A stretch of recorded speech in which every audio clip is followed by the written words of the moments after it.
Hello friends, मैं Gautam Kumar best study with Gautam में आप लोगों का पुनः स्वागत करता हूं। जैसा कि आप लोगों को बायोलॉजी से क्वेश्चन जो आए हुए हैं बीएसएससी में, उसकी चर्चा हम लोग प्रारंभ किए हैं। उसी के तहत हम लोग ये देख रहे हैं कि क्वेश्चन जो आए हुए हैं बायोलॉजी के, वो कहाँ से आए हुए हैं और किस पेज नंबर से आए हुए हैं। क्योंकि ये मैं इसलिए बता रहा हूँ आपको, क्योंकि देखने से आप लोगों को ये विश्वास हो जाएगा, कॉन्फिडेंस हो जाएगा कि हाँ, यही बुक पढ़ने से एग्जाम में हम लोग साइंस क्वेश्चन हल कर पाएंगे। ये कोई ज़रूरी नहीं कि ये बायोलॉजी के जो क्वेश्चन मैं आप लोगों को बता रहा हूँ वो केवल समान विज्ञान से आए हुए, ये कोई ज़रूरी नहीं है। ये क्वेश्चन परीक्षा वाणी में भी आ सकता है, महेश कुमार बड़वाल में भी आ सकता है, सारे बुक में है। लेकिन इस बुक की खासियत ये है कि ये बहुत कम ही पेज में इतने सारे क्वेश्चन को कवर कर लिया है, इसलिए इस बुक को मैं आप लोगों को बता रहा हूँ। और अन्य बुक में भी हैं, उस बुक को भी पढ़ सकते हैं, जो भी बुक आप लोगों के पास है उसको पढ़ सकते हैं। लेकिन ये अगर बुक है आप लोगों के पास तो बेस्ट है, ये बेहतर है।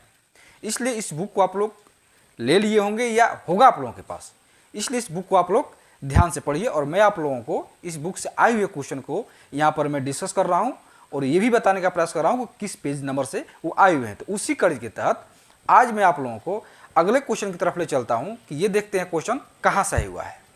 तो अगला क्वेश्चन है, मनुष्य के शरीर में पैरों की हड्डियां हैं। मनुष्य के शरीर में जो पैर की हड्डियां होती है उसको क्या कहा जाता है?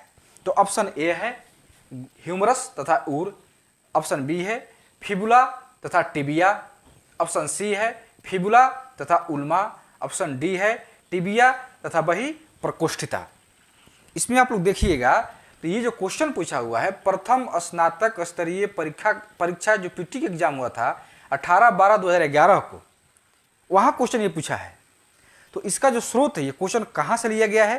तो इसका जो स्रोत है लुसेंट का जो समान विज्ञान है, पेज नंबर 251 देखिएगा आप लोग, पेज नंबर 251 समान विज्ञान में देखिएगा तो उसमें क्वेश्चन दिया हुआ है। तो इसका जो आंसर होगा उसमें देखिएगा, इसका आंसर जो है फिबुला तथा टिबिया होगा। ये क्वेश्चन आप लोगों को समान विज्ञान के 251 नंबर पेज पर यह क्वेश्चन आप लोगों को देखने को मिलेगा। आप इस क्वेश्चन को देख सकते हैं, बुक निकालिए और 251 पेज नंबर निकालिए और उसमें क्वेश्चन को ढूंढिए, आप लोग को आसानी से क्वेश्चन मिल जाएगा। यहाँ पूछ रहा है कि पैर के हड्डी का क्या नाम है। जैसे जांघ की हड्डी का फीमर नाम है, तो जांघ के नीचे जब जाते हैं फिबुला है, उसके नीचे टिबिया है। तो फिबुला और टिबिया ये पैर की हड्डियों का नाम है। तो यह पूछा है 251 नंबर पेज से। अब दूसरे क्वेश्चन की तरफ चलते हैं। दूसरा क्वेश्चन है, संपूर्ण मानव शरीर में कितनी हड्डियां होती है? जो कि आप लोगों को पता है 206 हड्डियां होती है। तो ये क्वेश्चन पूछा हुआ है प्रथम इंटर स्तरीय पीटी का एग्जाम जो हुआ था 8/12/2018 को, उसमें क्वेश्चन पूछा हुआ है। तो ये क्वेश्चन भी समान विज्ञान लुसेंट से निकाला हुआ है, वह भी पेज नंबर 251 से निकाला हुआ है, इसलिए इसको भी आप लोग देख सकते हैं। और भी बुक में भी है, जैसे क्राउन में भी है, लुसेंट समान ज्ञान में भी है, सब में है। लेकिन इस बुक में थोड़ा डिटेल में दिया हुआ है। हो सकता है कि ये क्वेश्चन अगले बार ना पूछ के कुछ अलग पूछ दे, इसलिए इस क्वेश्चन के अलावा भी उसमें और सारे डिटेल में दिए हुए हैं, इससे उस और क्वेश्चन उससे बन सकते हैं। इसलिए इस बुक को मैं आप लोगों को प्रेफर कर रहा हूँ। अगर परीक्षा वाणी है तो और बेस्ट है, वो और बेहतर है, लेकिन उसके पेज नंबर बहुत ज़्यादा हैं तो इतने कम समय में उसको कवर नहीं कर पाइएगा, क्योंकि मोटी बुक है वो, इसलिए कवर नहीं हो पाएगा। क्योंकि समय कम है, समय ज़्यादा रहता तो बेस्ट था, लेकिन समय कम है तो उस समय कम में आप लोग बेहतर तैयारी करनी है। इसलिए मैं बता रहा हूँ आपको कि केवल खास टॉपिक पर आप लोग ध्यान दीजिए, सारे टॉपिक पर नहीं, केवल खास टॉपिक। जिससे मानव शरीर तंत्र का जो मैं टॉपिक आप लोग को लेकर चल रहा हूँ, ये कोई खास टॉपिक है। उसके बाद कोशिका का टॉपिक है, उसके बाद मानव रोग का टॉपिक है, ये खास टॉपिक है। इसको लेकर हम लोग को चलना होगा। संपूर्ण किताब को लेकर चलेंगे तो परीक्षा नज़दीक है, नहीं कवर हो पाएगा। तो आइए हम लोग चलते हैं अगले क्वेश्चन की तरफ। ये क्वेश्चन नंबर 3 है, इंसुलिन तथा ग्लूकेगॉन हार्मोन शरीर में किससे स्रावित होता है? यह क्वेश्चन पूछा हुआ है प्रथम इंटर स्तरीय परीक्षा मेंस का जो हुआ था 25 दिसंबर 2020 को हुआ था, उस एग्जाम में क्वेश्चन पूछा हुआ है। इसका स्रोत है लुसेंट समान विज्ञान पेज नंबर 239। ये 239 नंबर पेज से ये पूछा हुआ है, आप लोग समान विज्ञान के लुसेंट में देख सकते हैं। इसका जो आंसर होगा अग्न्याशय, इसका आंसर होगा अग्न्याशय। उसमें अग्न्याशय दिया हुआ है, आप लोग देख सकते हैं। अगला क्वेश्चन है, कौन सा हार्मोन रक्त में शर्करा की मात्रा नियंत्रित करता है? रक्त में जो शर्करा यानी ग्लूकोज की जो मात्रा होती है उसको नियंत्रित कौन करता है, यानी रक्त में जितनी शर्करे होनी चाहिए उससे न कम हो और न उससे ज़्यादा हो, मतलब नियंत्रण, रक्त में शर्करा का नियंत्रण कौन करता है। ये कहाँ क्वेश्चन पूछा हुआ है, तो प्रथम इंटर स्तरीय परीक्षा मेंस का जो हुआ था वही 25/12/2020 को जो एग्जाम हुआ था उसमें क्वेश्चन पूछा हुआ है।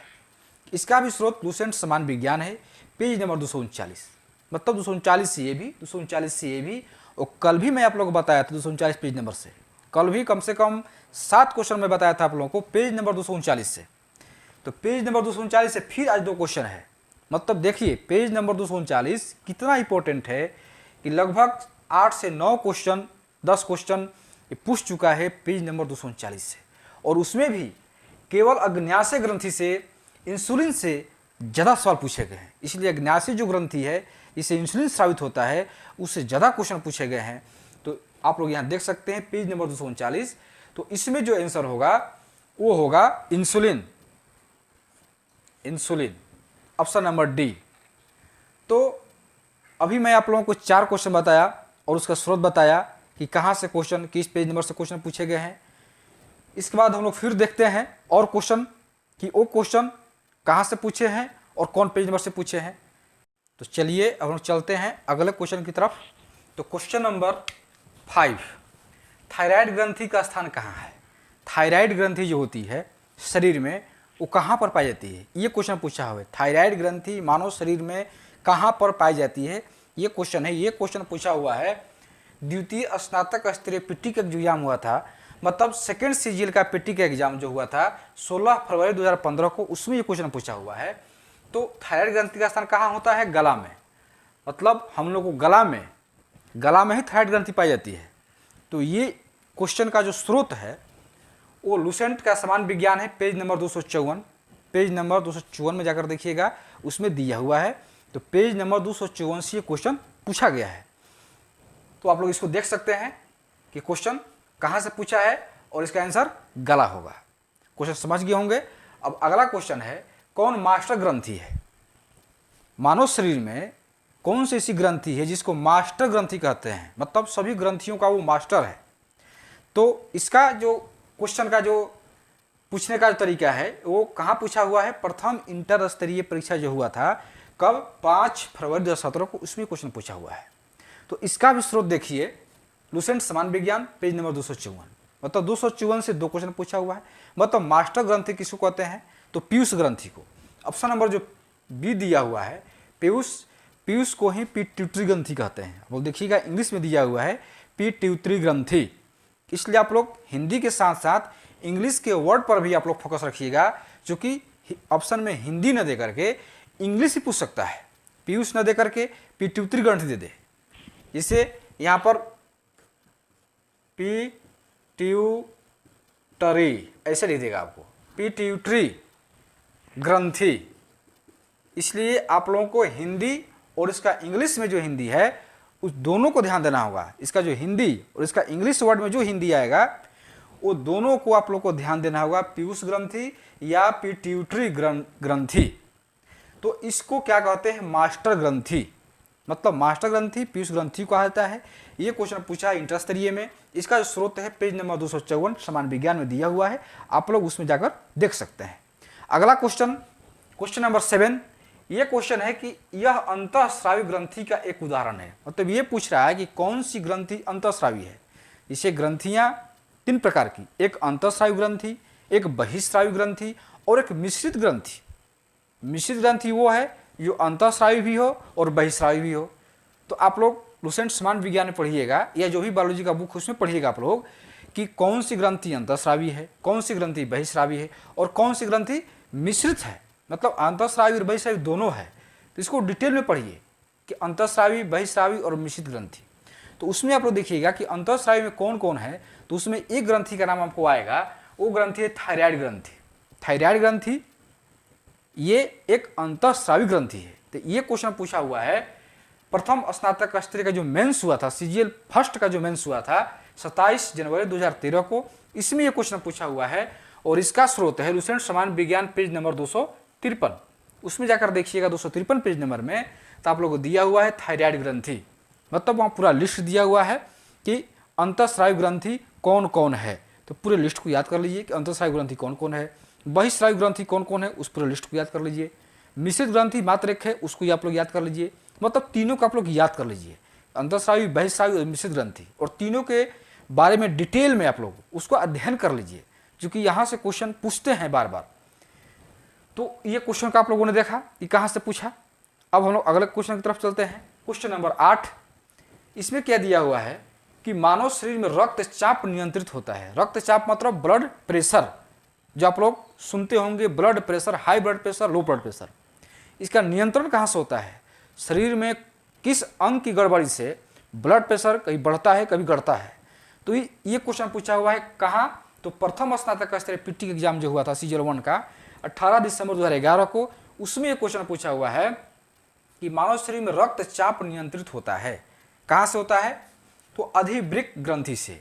अधिवृक्क को इंग्लिश में कहते हैं एड्रिनल, इसलिए कभी हिंदी न दे करके इंग्लिश भी दे दे, एड्रिनल ग्रंथि, इसलिए आप लोग इंग्लिश भी ध्यान देते रहिए। एड्रिनल, एड्रिनल ग्रंथि, ये आंसर सही होगा। अधिवृक्क ग्रंथि या एड्रिनल ग्रंथि जो शरीर में पाया जाता है, उससे रक्तचाप जो ब्लड प्रेशर होता है नियंत्रित होता है, न ज़्यादा न कम, वो नियंत्रित करता है। इसका स्रोत कहाँ है? तो लूसेंट के वही सामान्य विज्ञान, पेज नंबर 255 पेज नंबर में देखिएगा, तो ये क्वेश्चन वहीं से पूछा गया है। तो अभी आप लोगों ने देखा कि जीव विज्ञान के जितने भी क्वेश्चन पूछे गए हैं, लगभग 99% और भी क्वेश्चन है जीव विज्ञान के, और भी बहुत सारे क्वेश्चन हैं। सारे क्वेश्चन को मैं आप लोगों को दिखा सकता हूँ यहाँ पर, एक दो क्वेश्चन नहीं, सारे के सारे क्वेश्चन, जितने क्वेश्चन मैं 100, 105 या 108 क्वेश्चन में बताया हूँ बायोलॉजी से क्वेश्चन पूछे गए हैं, वो सारे के सारे क्वेश्चन, कुछ क्वेश्चन एक दो क्वेश्चन को छोड़ दिया जाए तो सारे के सारे क्वेश्चन आप लोगों को लूसेंट समान विज्ञान से पूछे गए हैं। और ये मैं बार बार कह रहा हूँ कि केवल लूसेंट समान विज्ञान से नहीं पूछे गए हैं, परीक्षावाणी से पूछे गए हैं। जो आप लोग मैसेज करते हैं कि सर परीक्षावाणी है मेरे पास, तो बेहतर है, कोई दिक्कत नहीं है, परीक्षावाणी है बेहतर है, ये सारा क्वेश्चन उसमें भी मिलेगा, उसमें भी खोज सकते हैं, उसमें है, परीक्षावाणी में भी है, लूसेंट समान विज्ञान में भी है, क्राउन में भी है, सब में है। लेकिन समान विज्ञान में, समान विज्ञान आप लोग को इसलिए कह रहा हूँ कि समय कम है, परीक्षावाणी थोड़ी मोटी है, उस समय ज़्यादा रहता तो उसको आप लोग अध्ययन करते, समय कम है, सचिवालय का एग्जाम होने में समय कम बचा है, इसलिए आप लोग को मैं कह रहा हूँ कि समान विज्ञान का जो लूसेंट है उसको आप लोग जितना जल्दी हो सके उसको रिवाइज कर लीजिए, खास टॉपिक को रिवाइज कीजिए। परीक्षावाणी थोड़ा सा मोटी हो जाती है, उसको रिवाइज करने में समय लगेगा, फिर भी अगर उसमें अगर ये क्वेश्चन अगर आप ढूंढ ले पा रहे हैं तो उसको आप लोग मानव शरीर तंत्र का जो क्वेश्चन उसमें पूछा जा रहा है, तो खास टॉपिक को ही आप लोग को पढ़ना है। 3-4 टॉपिक तो पढ़ना है बायोलॉजी में, ज़्यादा तो पढ़ना नहीं है, सारे टॉपिक तो पढ़ना नहीं है। सारे टॉपिक आप लोग 6 महीना से या जब से फार्म फिलअप हुआ है तब से आप लोग तो पढ़ ही रहे हैं, लेकिन जो अंतिम समय बचा हुआ है उसमें खास टॉपिक पर आप लोग को ध्यान देना है। मात्र बायोलॉजी में 3-4 टॉपिक जो खास है उसी को ध्यान देना है। जैसे मानव शरीर तंत्र एक टॉपिक हो गया, दूसरा टॉपिक कोशिका हो गया, तीसरा टॉपिक मानव रोग हो गया, पोषण हो गया, यही 3-4 टॉपिक है। इसको आप लोग बहुत ही सूक्ष्म दृष्टि से, बहुत ही अत्यंत गंभीर रूप से आप लोग इस 3-4 टॉपिक को अध्ययन कीजिए, इसी से लगभग क्वेश्चन फंस सकते हैं। तो मैं आप लोग को यही बता रहा था बायोलॉजी के क्वेश्चन जितने क्वेश्चन आए हुए हैं, इसी तरह से मैं आप लोगों को केमिस्ट्री ही बताऊंगा। केमिस्ट्री का भी क्वेश्चन आया हुआ है यही लूसेंट समान विज्ञान से, फिजिक्स का भी क्वेश्चन आया हुआ है इसी से या क्राउन से, यहीं से क्वेश्चन आए हुए हैं। आप लोग अदर बुक पढ़ने की अब जरूरत नहीं है। अब NCERT 6 से लेकर 12वीं क्लास तक अब पढ़ने का समय नहीं रहा, वो आप लोग पहले पढ़ चुके हैं, सारे आप लोग कंसेप्ट क्लियर हो चुका है। अगर आप लोग नहीं भी पढ़े हैं फिर भी कोई बात नहीं, बस एक बुक उठाइए लूसेंट समान विज्ञान का, और उससे सारे क्वेश्चन जो आए हुए हैं उसको क्लियर मैं आप लोगों के सामने दिखा रहा हूँ कि किस पेज नंबर से आए हैं। अब आप लोग कहीं भटकने की जरूरत नहीं है, अब आप लोगों को कहीं भी किसी भी बुक के पीछे भागने की जरूरत नहीं है, क्योंकि समय नहीं है। समय रहता तब 2 बुक, 3 बुक, 4 बुक आप लोग सारे बुक का अध्ययन कर सकते थे, या पिछली 3-4 माह से आप लोग कर ही रहे होंगे, लेकिन अब समय कम बचा है, इसलिए खास बुक और खास टॉपिक पर आप लोग ज़्यादा फोकस रखिए। तो आज की क्लास में बस इतना ही। उम्मीद है कि आप लोगों का जो मैं आप लोगों को जो बताया हूँ ये आप लोगों को बहुत ही बेहतर ढंग से समझ में आ गया होगा, और मैं आप लोगों को ये अंदर से कॉन्फिडेंस लाना चाहता हूँ, ये आप लोगों को ये विश्वास देना चाहता हूँ कि GS कोई ज़्यादा टफ सब्जेक्ट नहीं है जो आप लोग इतना टफ समझते हैं। बहुत हार्ड चैप्टर है, हार्ड विषय है ये। 75 में 70 नहीं आ सकता है, 75 में 30 35 40 आ सकते हैं, ऐसा नहीं हो सकता है। 75 में आप लोग 70 ला सकते हैं, 65 70 तो ईजी रूप में आ सकता है। मैथ में तो आएगा ही, आप लोग पढ़ ही रहे होंगे मैथ रीजनिंग। उसके अलावा जीएस में 75 में 70 65, हाँ करंट पर आप लोग फोकस रखते रहिए, करंट आप लोग पढ़ते रहिए, क्योंकि करंट का भी बहुत बड़ा योगदान होता है, इसलिए करंट को भी फोकस रखिए आप लोग। तो आराम से 65 70 क्वेश्चन आप लोग कर सकते हैं। बस एक ही ट्रिक, एक ही रणनीति से आप लोग कीजिएगा, सब पढ़ने के चक्कर में नहीं हो पाएगा। इसलिए मैं आप लोग को ये बार बार बता रहा हूँ कि खास टॉपिक पढ़िए, खास बुक पढ़िए, ज़्यादा बुक के पीछे न भागिए, बुकों का संग्रह मत कीजिए। कोई एक बुक उठाइए जो मैं आप लोग को बता रहा हूँ, और वही एक बुक से मैं आप लोग को तो इतना मैं बता रहा हूँ, पेज नंबर के साथ में बता रहा हूँ कि उसमें भी एक बुक भी उठाए हैं कोई, तो उसमें भी सब नहीं पढ़ना है, कोई खास पेज नंबर से, कोई खास टॉपिक से ही पढ़ना है आप लोगों को। और इतने कम में, इतने कम समराइज करके आप लोगों को कहाँ मिल पाएगा कि खास टॉपिक पढ़ना है, खास पेज पढ़ना है, अब इतना से कम कहाँ से आप लोग हो पाएगा। इसलिए मैं आप लोग को बार बार कह रहा हूँ कि बस फोकस रखिए, टारगेट रखिए, और आप ये मान कर चलिए कि ये बुक पढ़ने से मेरा साइंस का सारा क्वेश्चन हल हो जाएगा। मैं आप लोग को दिखा रहा हूँ, सामने दिखा रहा हूँ, ऐसा नहीं है, मैं आप लोग को सामने दिखा रहा हूँ, पेज वाइज निकाल कर दिखा रहा हूँ। अब इससे ट्रांसपेरेंट क्या हो सकती है। इसलिए आप लोग विश्वास रखिए, कॉन्फिडेंस रखिए, अपने आप पर कॉन्फिडेंस रखिए कि नहीं मैं साइंस के 25 क्वेश्चन में कम से कम 23-24 क्वेश्चन तो हल ही कर सकता हूँ। तो आज की क्लास में बस इतना ही। कल हम लोग फिर मिलेंगे।